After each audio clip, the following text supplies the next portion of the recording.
En mi ático, mi madre dijo, le debes a tu hermano. Vende este lugar por la paz. Yo sabía de su deuda secreta, así que sonreí y pregunté, ¿te refieres a los $150,000 que perdió en el casino? Mis padres convocaron una reunión familiar para exigirme que vendiera mi nuevo ático porque mi éxito hacía que mi hermano se sintiera como un fracasado. No tenían ni idea de que yo ya sabía que su pequeña intervención era una mentira desesperada. Así que les tendí mi propia trampa y dejé que cayeran directamente en ella. La llamada llegó un martes. Era el primer martes que me tomaba libre en, quizás, toda mi vida adulta. Estaba sentada en un lujoso sofá de terciopelo que había costado más que mi primer coche, bebiendo té y viendo cómo la luz del sol de las 10 de la mañana inundaba el suelo de mármol de mi nuevo ático. Me dolía el cuerpo. No por la mudanza, para eso había contratado a una empresa, sino por un agotamiento profundo que se sentía como una fiebre baja. Durante los últimos 6 años, las semanas de trabajo de 80 horas no habían sido una exageración. Habían sido mi norma. Así es como había pagado cada libro de texto, cada cena de fideos instantáneos y cada crédito de mi carrera de ciencias de la computación. Así es como me había graduado con honores, conseguido un trabajo de ensueño en una de las principales empresas de tecnología y, a los 27 años, firmado los papeles de una propiedad en el centro que hizo que a mi agente inmobiliario se le aguaran los ojos. Estaba, por primera vez, profunda y verdaderamente quieta. El silencio del apartamento era mi trofeo. Entonces mi teléfono vibró, zumbando agresivamente sobre la mesa de centro de cristal. Era mi madre, Elena. Sonreí, toqué aceptar y lo puse en altavoz. Supuse que era la llamada para entusiasmarse con las fotos que había enviado. Isabela, ¿estás ahí? Su voz era tensa, delgada. Hola, mamá. Estoy aquí, simplemente disfrutando de la vista. ¿Viste la foto de él? Isabela, tu padre y yo necesitamos verte, me interrumpió. La calidez desapareció de la habitación. Vamos a tener una reunión familiar esta noche, a las 7, en nuestra casa. ¿Una reunión familiar? Intenté reírme. ¿Qué es esto, 1950? ¿Acaso Sebastián rompió la vajilla buena? Esto no es una broma, Isabela, dijo mi padre, Enrique, su voz uniéndose de repente a la llamada. Debía estar en altavoz también. Esto es serio. Es sobre tu hermano. Es sobre este apartamento. Mi estómago se hundió. ¿Qué pasa con mi apartamento? Acabo de mudarme. Ese es el problema, espetó mi madre. Eres demasiado, Isabela. Estás alardeando. Lo estás hiriendo. ¿Hiriéndolo? ¿Hiriendo a Sebastián? Compré una casa. ¿Cómo puede eso herir a alguien? Hubo un sonido ahogado, como si mi madre tapara el auricular para sisearle a mi padre. Luego volvió, su voz goteando una decepción forzada y sacarina. Tu hermano está en un lugar muy oscuro, Isabela. Se siente como un fracasado. Y tú, comprando un ático, consiguiendo ese ascenso. Se lo estás restregando en la cara. Lo estás haciendo sentir inútil. Me incorporé. Él te ha olvidado. Mis manos, que acababan de estar tranquilas, ahora temblaban. Mamá, eso es lo más ridículo que he oído en mi vida. Yo trabajé para esto. Sebastián tiene 25 años. Sus sentimientos son su propia responsabilidad. Es tu hermano, chilló ella, rompiendo la civilidad. Y se supone que su familia debe apoyarlo, no hacerlo sentir pequeño. Somos sus padres. Somos tus padres. Y te estamos diciendo que has creado un problema y necesitas solucionarlo. A las 7. No llegues tarde. La línea se cortó. Miré el teléfono, mi reflejo devolviéndome la mirada desde la pantalla negra. Una mujer pálida y conmocionada, rodeada de las galas de un éxito que de repente me decían que era un arma. El silencio que había apreciado momentos antes ahora se sentía pesado, sofocante y envenenado. Acababa de mudarme a la casa de mis sueños, un lugar que se suponía que era mi santuario, y mi familia ya había encontrado una manera de convertirlo en la escena de un crimen. La traición fue peor que el propio agotamiento. Las horas entre la llamada y las 7 de la tarde pasaron lentamente. Mi hermoso ático bañado por el sol de repente se sentía como una jaula de oro. Caminaba de un lado a otro por los suelos pulidos, mi mente repasando cada conversación, cada elección. Siempre había sido la responsable, mientras Sebastián se encontraba a sí mismo. Un viaje que incluyó un intento fallido de ser un day trader, una desastrosa etapa como promotor musical y una breve y costosa incursión en el dropshipping de una marca de estilo de vida. Yo estaba trabajando. Había trabajado los fines de semana en un restaurante, programado para clientes independientes hasta las 3 de la madrugada y sacrificado cada vacación, cada fiesta, cada apariencia de una vida normal de veinteañera. Mis padres lo habían consentido en cada paso del camino. Sus negocios eran financiados por ellos.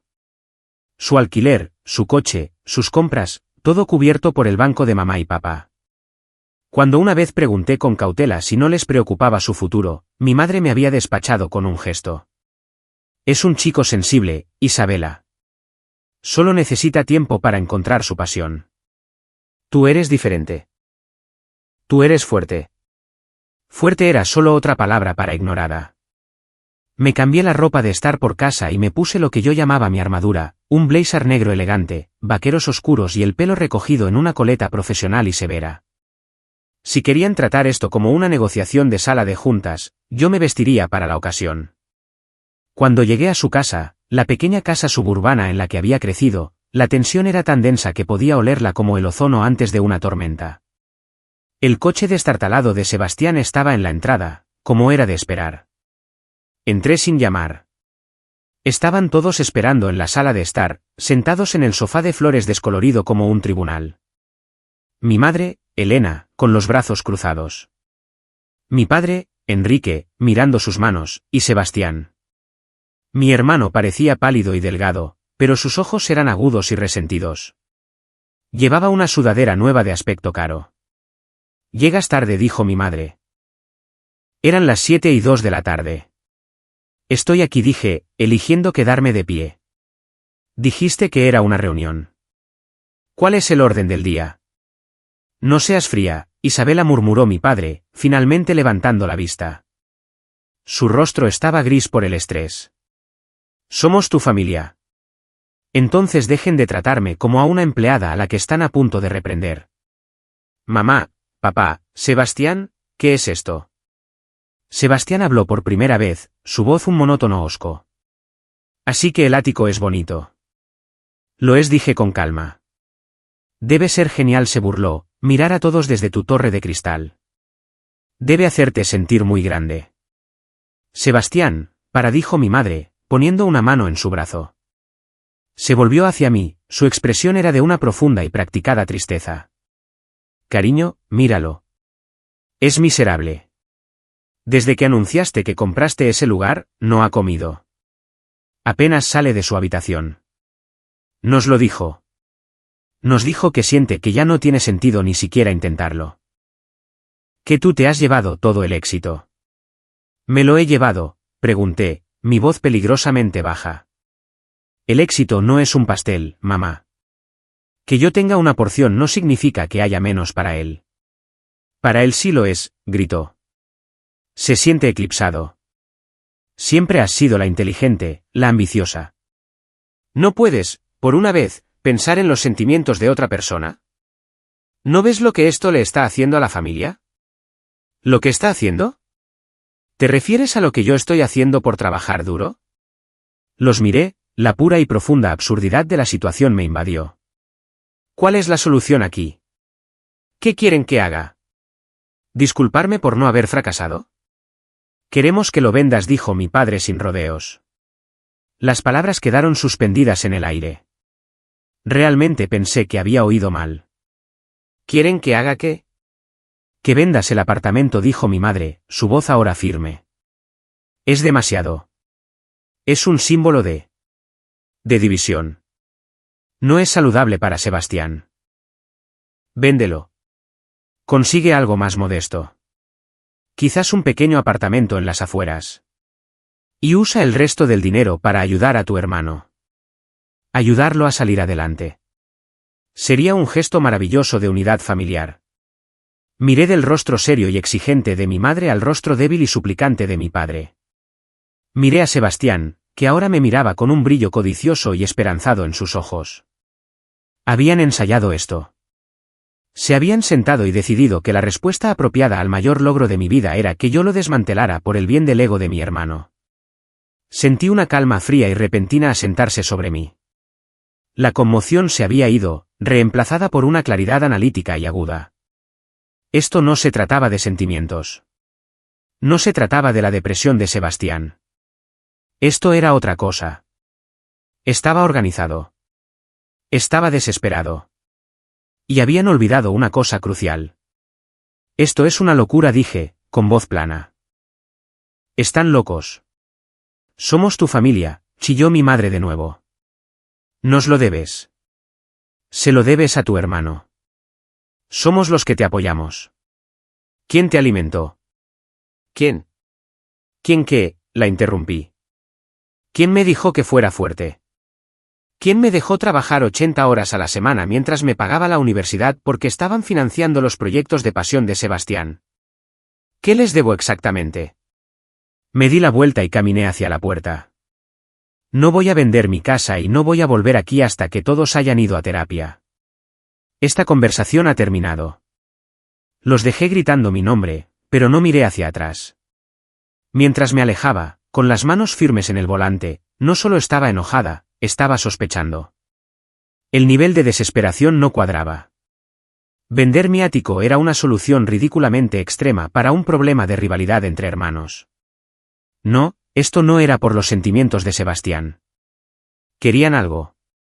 Querían mi dinero. Y habían sido lo suficientemente torpes como para mostrar todas sus cartas. Habían olvidado quién era yo. No solo era fuerte.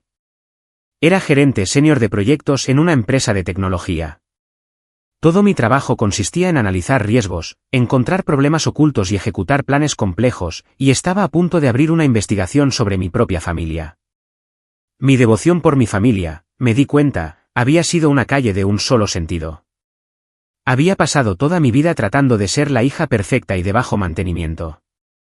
Sacaba buenas notas, no pedía dinero y construí mi vida sin apoyarme en ellos ni una sola vez. Había creído que esto era una virtud.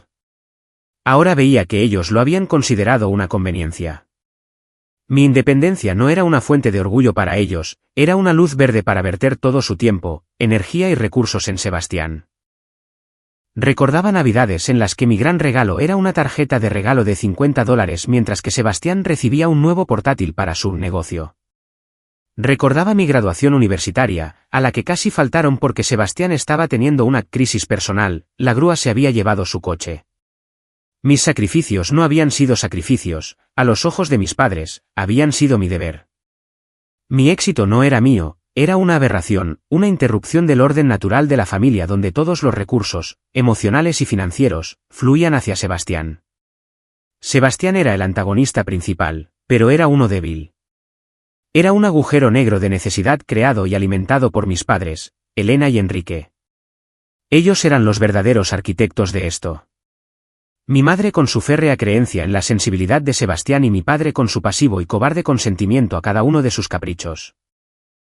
Eran ellos quienes habían cultivado esta dinámica venenosa y ahora intentaban convertirme en el antídoto. A la mañana siguiente de la reunión, me senté en la oficina de mi casa. El horizonte de la ciudad se extendía ante mí. No era solo una gerente de proyectos. Me había especializado en análisis de datos forenses antes de pasar a la gestión. Todavía tenía acceso a herramientas y bases de datos que la persona promedio ni siquiera sabía que existían. Pensaban que yo era solo una programadora. Olvidaban que mi trabajo era encontrar la verdad oculta en el ruido. Empecé con Sebastián. Sus negocios fallidos eran bastante fáciles de rastrear a través de los registros públicos. Sus últimas 3 empresas, todas registradas en la dirección de mis padres, habían sido disueltas. Cada una dejaba un rastro de pequeñas deudas. Pero eso no era lo gordo. Luego miré a mis padres. Empecé con su casa. Mi nombre todavía figuraba en algunas facturas de servicios públicos antiguas como residente, lo que me dio un punto de apoyo suficiente. Saqué los registros de la propiedad. Se me cortó la respiración. Mis padres, Enrique y Elena, habían sacado una segunda hipoteca sobre su casa hacía 6 meses. Mi corazón martilleaba contra mis costillas. No eran ricos. Mi padre era un electricista jubilado con una modesta pensión. Mi madre nunca había trabajado. Su casa, aunque vieja, era su único activo real, y casi la habían terminado de pagar. ¿Por qué, a sus 60 y tantos años, se endeudarían de repente de esa manera? Crucé la fecha del préstamo con las redes sociales de Sebastián. Hacía 6 meses, había publicado una ráfaga de fotos. Estaba de pie junto a un todoterreno de lujo alquilado, sosteniendo las llaves de un pequeño y elegante espacio de oficinas, y publicando sobre su nueva empresa de consultoría de inversiones. La empresa que ahora veía que había sido disuelta oficialmente hacía solo 3 semanas, citando insolvencia. Las piezas encajaron con una precisión nauseabunda. La gran idea de Sebastián no había sido financiada con los ahorros de mis padres. Había sido financiada con su casa, y él lo había dilapidado todo. Esto no era sobre los sentimientos de Sebastián. No era sobre mi ático poniéndolo triste. Era sobre dinero. Estaban en la ruina financiera. Pero todavía faltaba una pieza. El nivel de pánico. La segunda hipoteca era mala. ¿Pero era tan mala como para exigir que tu hija liquidara sus activos? Necesitaba saber los términos de ese préstamo. Tenía un amigo de la universidad, Alejandro, que trabajaba en el departamento de fraudes de un banco importante. Lo llamé. Alejandro, necesito un favor. Es personal. Necesito saber el estado de un préstamo. No puedo darte muchos detalles, pero creo que mis padres son víctimas de un prestamista abusivo, y necesito saber a qué me enfrento. Era una mentira piadosa, pero estaba lo suficientemente cerca de la verdad. Le di la dirección y los nombres de mis padres. Me llamó 1 hora después, su voz sombría. Isabela, esto no es una segunda hipoteca normal. Es un préstamo de capital privado. La tasa de interés es astronómica, y parece que no pagaron la primera cuota. Tienen un pago global vencido en 10 días. Si no lo pagan, el prestamista ejecuta la hipoteca. Punto. ¿Cuánto? Susurré. El pago global con multas. Son casi $150,000. Colgué el teléfono. La calma analítica y fría regresó, pero esta vez estaba mezclada con hielo. $150,000. Estaban a 10 días de quedarse sin hogar. Por eso necesitaban que vendiera el ático. No era por el ego de Sebastián. Era un desesperado último intento de conseguir dinero en efectivo. Iban a chantajearme emocionalmente para que les diera el pago inicial de mi venta para salvar su casa. Y iban a dejarme creer que lo hacía por la unidad familiar. No solo habían mimado a Sebastián. Habían destruido sus propias vidas por él. Y ahora estaban perfectamente dispuestos a destruir la mía también. No los llamé. Dejé que se consumieran. Dejé que se preguntaran si su monstruosa exigencia me había alejado para siempre. Sabía que el silencio estaría haciendo efecto en ellos. La ira farisaica de mi madre se estaría convirtiendo en pánico a medida que se acercaba la fecha de la ejecución hipotecaria. Este era mi punto de inflexión. El dolor y la traición que había sentido en su sala de estar ahora se forjaron en una determinación fría y dura. Ya no era la víctima pasiva, la hija fuerte. Era una estratega. Mi trampa ingeniosa no era solo el conocimiento que ahora poseía. Era cómo iba a usarlo. Habían venido a mí con una mentira. Así que iba a dejar que construyeran esa mentira hasta convertirla en una montaña. No iba a confrontarlos con la verdad. Todavía no. Iba a dejarles pensar que su chantaje emocional estaba funcionando. Necesitaba una prueba más. Necesitaba saber a ciencia cierta que Sebastián no era solo un fracasado, sino un estafador. Necesitaba averiguar a dónde habían ido realmente esos $150,000. Contraté a un investigador privado. Parecía dramático, pero estaba tratando esto como el fraude corporativo que se parecía. Le di al investigador, un ex policía rudo, todo lo que tenía sobre Sebastián, sus empresas disueltas, sus redes sociales, su coche alquilado. Quiero saber a dónde fue el dinero de este préstamo de capital privado, le dije. No quiero solo extractos bancarios. Quiero recibos. Quiero saber con quién estaba y qué estaba comprando. Mientras el investigador trabajaba, preparé la primera parte de mi trampa. Le envié un mensaje de texto a mi madre. He estado pensando en lo que dijiste. Su respuesta fue casi instantánea. Oh, Isabela, me alegro tanto. Estábamos muy preocupados por ti. La falsa y empalagosa calidez había vuelto. No estoy de acuerdo con nada, escribí. Pero estoy dispuesta a hablar. No en su casa. Voy a dar una fiesta de inauguración este sábado. Solo algo pequeño. Quiero que tú, papá y Sebastián vengan. Podemos hablar de opciones. Una fiesta, respondió ella, la sospecha evidente incluso por texto. No sé si es apropiado. Es en mi nuevo lugar. Mi ático, tecleé, girando el cuchillo un poco. Me gustaría que mi familia estuviera allí. Podemos tener una discusión real y tranquila. Yo invito. Estaba cebando el anzuelo con lo mismo que odiaban. Al invitarlos a mi torre de cristal, los estaba obligando a enfrentar su envidia de frente. ¿Vendrían? Estaban desesperados, y verían esto como su oportunidad de acorralarme, de finalmente doblegarme en el mismísimo monumento a mi traición. Lo verían como su campo de batalla final. El informe del investigador llegó a mi bandeja de entrada 2 días después. Era peor de lo que podría haber imaginado. Los $150,000 habían desaparecido. No se habían invertido en un negocio. No había oficina, ni software, ni empleados. Sebastián se lo había gastado todo, en 6 meses. El informe era una letanía nauseabunda de la marca de estilo de vida de Sebastián. $40,000 en retiros de efectivo en casinos de alta gama. $25,000 en el alquiler del todoterreno de lujo. $30,000 en ropa de diseñador, relojes y zapatillas. $15,000 en cenas, clubes y servicio de botella para un grupo de amigos influencers. El resto era un borrón de viajes de lujo, aparatos electrónicos y servicios de suscripción. No había fracasado en un negocio. Nunca había empezado uno. Había tomado el futuro entero de mis padres, lo había liquidado, y se lo había esnifado, vestido y conducido. Era un fraude, un ladrón común y patético que había robado a las 2 personas que más lo amaban. Y mis padres, o lo sabían y mentían, o estaban tan deliberadamente ciegos que creían sus historias. De cualquier manera, eran cómplices. Su exigencia de que vendiera mi casa era un intento de hacerme pagar por la fiesta de 6 meses de Sebastián. Imprimí todo el informe.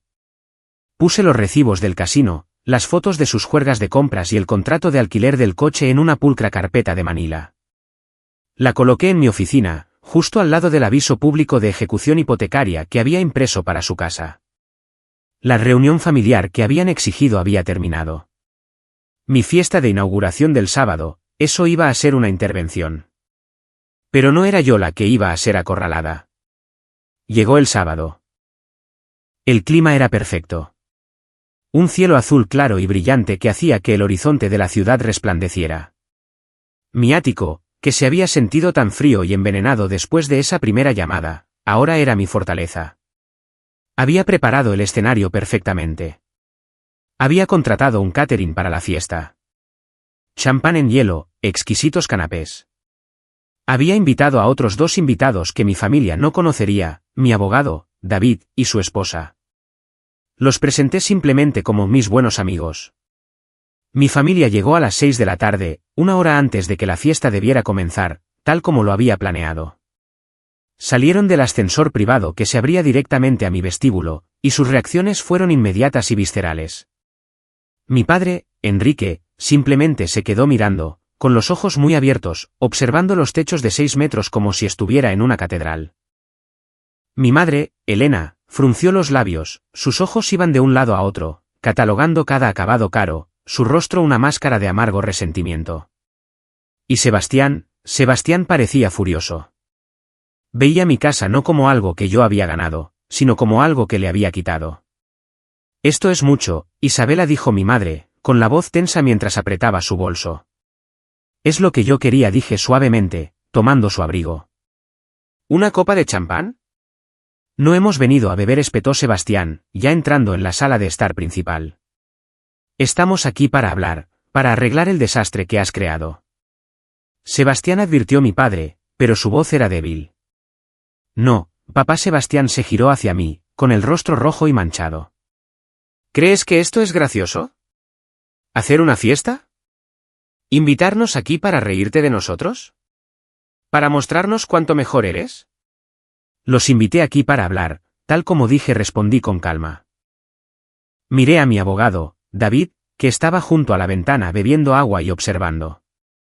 Mamá, papá, Sebastián, tienen razón.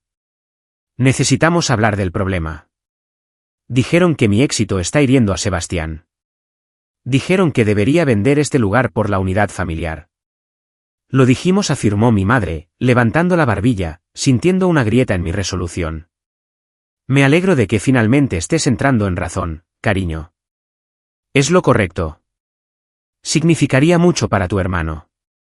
Le daría un nuevo comienzo. Un nuevo comienzo, repetí, dejando que las palabras flotaran en el aire. Ya veo. ¿Y cómo le daría a Sebastián un nuevo comienzo vender mi casa, exactamente? ¿Cuál es el plan? ¿Vendo, le doy el dinero y el qué? ¿Intenta otro negocio? Necesita capital, insistió mi madre. Simplemente. Tuvo mala suerte. El mercado. El mercado, dije, mi voz perdiendo su calidez. ¿Es eso lo que les dijo? ¿El mercado de qué? ¿De casinos? ¿De relojes de diseñador? El rostro de Sebastián se puso blanco. Los ojos de mi madre parpadearon. No sé de qué hablas. Oh, creo que sí sabes. Caminé hacia mi oficina, cogí la carpeta de Manila y volví. La arrojé sobre la mesa de centro de mármol. Me refiero a esto. Sebastián miró la carpeta como si fuera una serpiente. Adelante, Sebastián, dije. Ábrela. Es tu plan de negocios, ¿verdad? Mostrémosle a mamá y papá cómo es tu mala suerte. No se movió. Mi padre, con las manos temblorosas, se adelantó y la abrió. Sacó el primer documento, los recibos de retiro de efectivo del casino. Los hojeó, su rostro cada vez más pálido. Vio las fotos del todoterreno alquilado. Vio los extractos de la tarjeta de crédito llenos de logotipos de Gucci, de Louis Vuitton, de clubes de los que yo nunca había oído hablar. ¿Qué? ¿Qué es esto, Sebastián?, susurró mi padre, sosteniendo un recibo. ¿Esto? Esto es un reloj. Dice que costó $10,000. Es falso, gritó Sebastián, atacando. Está tratando de atraparme. Se lo está inventando. Mamá, díselo. Mi madre miró de los recibos a mí, con los ojos llenos de puro veneno. Tú. Lo espiaste. Espiaste a tu propio hermano. ¿Cómo te atreves? ¿Cómo me atrevo? Me reí, un sonido agudo y amargo. Ustedes entraron en mi vida y exigieron que liquidara mi único y mayor activo para calmar sus sentimientos. Me mintieron. Intentaron manipularme. Yo solo hice mi debida diligencia. Aquí es donde fue su nuevo comienzo, mamá. Este es el negocio que financiaron. Dejé caer la primera bomba. O debería decir, el negocio para el que sacaron un préstamo de capital privado de $150,000. El que no pagaron. ¿El qué va a hacer que les embarguen la casa, no? ¿Son 10 días ahora o 9? Mi madre retrocedió físicamente, llevándose la mano al pecho. Mi padre simplemente se hundió en el sofá, los papeles se le escaparon de las manos. Parecía completamente destrozado. Tú. Lo sabías, balbuceó mi madre. Por supuesto que lo sabía, dije. Nunca estuvieron aquí por los sentimientos de Sebastián. Estaban aquí porque están a punto de quedarse sin hogar. Iban a dejar que vendiera mi casa, mi hogar, para pagar su fiesta. Y me iban a mentir a la cara sobre el porqué. No estaban aquí para una intervención. Estaban aquí para un rescate. Eres un monstruo, susurró mi madre, con lágrimas de rabia en los ojos. Él es tu hermano. Y él es un ladrón, troné, mi voz finalmente elevándose. Es un estafador. Robó su futuro. Robó su hogar. Y ustedes lo dejaron. Y ahora tienen el descaro, la audacia de venir aquí y exigir que me prenda fuego para mantenerlos a todos calientes. No. El banco de Isabela está cerrado. Sebastián, viendo a su escudo mi madre desmoronarse, intentó una última táctica patética. Se abalanzó sobre la mesa, agarrando los papeles y rompiéndolos. Mentiras. Son todo mentiras, gritó, su rostro una máscara de rabia infantil. Simplemente me odias porque soy al que quieren. Siempre has estado celosa. Ya es suficiente, dijo David, mi abogado, dando un paso adelante. Su voz era tranquila, pero tenía una autoridad que congeló a todos en la habitación. Señor y señora, soy el asesor legal de Isabela. Les aconsejaría que dejaran de hablar. Sebastián, destruir esos documentos es inútil. Tenemos copias de todo. Mi familia se quedó mirándolo. El peso total de la situación finalmente los aplastó. Su mentira se había ido. Su influencia se había ido. Estaban expuestos, en un ático que despreciaban, frente a un abogado que no sabían que yo tenía. La trampa se había cerrado. El silencio que siguió fue pesado y final.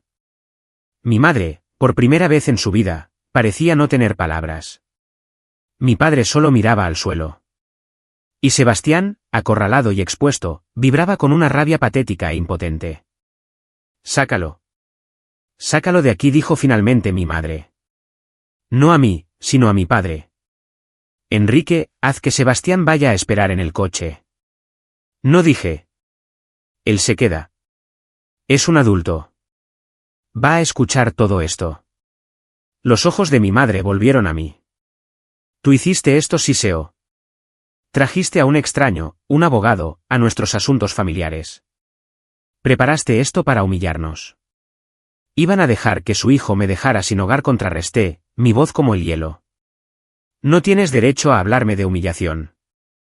No tienes derecho a hablarme de familia. Me senté en el sillón frente a ellos. Tenía el control. Esto es lo que sé. Tienen 9 días hasta que el banco ejecute la hipoteca de su casa, la casa en la que crecí. Deben $150,000 más multas, que no tienen. Sebastián no tiene trabajo, ni futuro, y un historial de fraude. No tienen ahorros porque se los dieron todos a él. Están, para decirlo claramente, arruinados. Y vinieron aquí hoy con la esperanza de estafarme para que me arruinara con ustedes. Isabela, por favor, susurró mi padre. Era la primera vez que hablaba. Es tu madre. Es tu hermano. Nosotros. Cometimos un error. Teníamos miedo. No sabíamos. No sabíamos que se lo gastaría todo así. Nos dijo que era volatilidad del mercado. Nos dijo que solo necesitaba un poco más para darle la vuelta a todo. Mintió, papá, dije, mi voz suavizándose una fracción. Les ha estado mintiendo durante años, y ustedes se han estado mintiendo a sí mismos. Eligieron creerle porque era más fácil que admitir que su chico sensible es un depredador de 25 años. Sebastián, que había estado de mal humor junto a la ventana, finalmente estalló. Los está poniendo en mi contra. Mamá, papá, está tratando de envenenarlos. Yo. Voy a darle la vuelta. Tengo un nuevo plan. Una empresa de criptomonedas. Es algo seguro. Solo necesito un poco más de liquidez. Esta última y desesperada mentira fue tan transparentemente patética que incluso mi madre se estremeció. Miró a su hijo, lo miró de verdad, y el último velo de su engaño pareció rasgarse. Lo vio por lo que era, una cáscara hueca y desesperada repitiendo el mismo guión cansado. Cállate, Sebastián dijo, su voz plana y muerta. Solo cállate. Esa frase, más que cualquier otra cosa, lo rompió. Su rostro se arrugó. La bravuconería, la ira, el derecho, todo se evaporó, dejando atrás a un niño aterrorizado y llorón. Finalmente entendió que el juego había terminado. El pozo se había secado. Ahora tenía mi segundo enfrentamiento, más poderoso. No se trataba solo del informe del investigador. Se trataba del futuro. Esto es lo que va a pasar, dije, inclinándome hacia adelante. Esto no es una negociación. Esta es mi única y exclusiva oferta. Escucharán y aceptarán. David, mi abogado, dio un paso adelante de nuevo. Lo que Isabela está a punto de proponer, dijo, es increíblemente generoso. Le he aconsejado que no lo haga, pero ha elegido ofrecerlo bajo varias condiciones no negociables. Miré a mis padres. Primero, no voy a vender mi casa. Nunca. Sáquense esa idea de la cabeza. Segundo, no les voy a dar $150,000. No voy a pagar por la mala suerte de Sebastián. Perderán su casa. Necesitan aceptarlo. Es la consecuencia de sus acciones. Mi madre dejó escapar un pequeño sollozo ahogado. Pero continué. Sin embargo, no los veré en la calle. Daré un depósito para un pequeño apartamento de alquiler de 2 habitaciones para ti y papá. Un contrato de 1 año. Estará limpio. Será seguro. Y será todo lo que obtendrán de mí. Después de eso, vivirán de su pensión. Luego me volví hacia Sebastián. Para ti, tienes 2 opciones. Opción A, te corto el grifo hoy. Sin apartamento, sin dinero, nada. Sin embargo, entregaré el informe de mi investigador a la policía y dejaré que te investiguen por fraude y abuso financiero de ancianos contra nuestros padres. Opción B, mañana por la mañana te inscribirás en una escuela de oficios. Electricista, fontanero, soldador, no me importa. Pagaré la matrícula directamente a la escuela. Pagaré tu apartamento compartido con mamá y papá durante 1 año y eso es todo. Conseguirás un trabajo. Contribuirás. Empezarás a comportarte como un adulto. Si abandonas, si faltas a una sola clase, la oferta se anula y volvemos a la opción A. No puedes hacer eso, gimió Sebastián. Tienes razón, intervino suavemente David, el abogado. No puede obligarte a ir a la escuela. Pero absolutamente puede enviar sus pruebas al fiscal del distrito, y te puedo asegurar que estarían muy interesados en tus actividades comerciales. La habitación quedó en silencio. La unidad familiar con la que habían intentado golpearme era ahora un arma en mi mano. Les estaba ofreciendo un salvavidas, no el que querían, sino el que merecían, una oportunidad para que mis padres tuvieran un techo sobre sus cabezas y una última oportunidad para que mi hermano no fuera un completo y total fracaso. La elección era suya. Mi madre y mi padre se sentaron en mi sofá, 2 figuras grises y encogidas, completamente derrotadas.